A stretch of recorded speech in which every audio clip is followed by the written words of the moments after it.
no nos podíamos ir sin antes visitar 3 lugares icónicos de La Serena.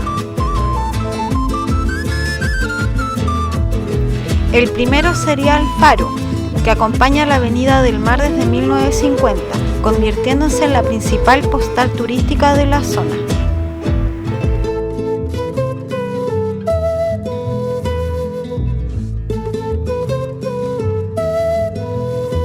Desde este lugar tomamos camino hacia el principal mercado de La Serena, La Recoba.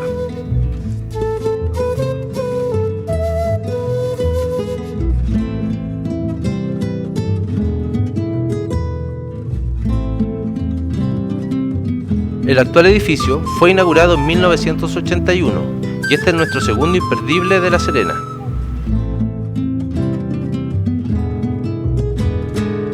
Sin duda alguna es el lugar que debes visitar si quieres comprar artesanías o productos típicos de la zona. Podrás encontrar una gran variedad de productos derivados de la papaya, como dulces, licores, jugos y mermeladas.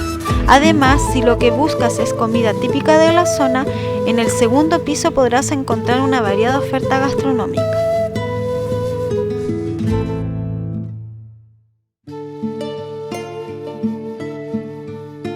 Y si lo que buscas es un momento de calma en un entorno único, sin duda debes visitar el Jardín del Corazón, también conocido como el Parque Japonés de La Serena.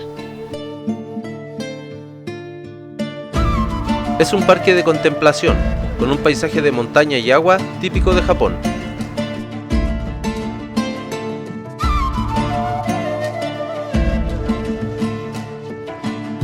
Este parque fue inaugurado en 1994. Su temática está ambientada en Japón y posee diversas especies vegetales y animales de dicho país. Construido sobre un terreno de 26.000 metros cuadrados, es el parque japonés más grande de Sudamérica.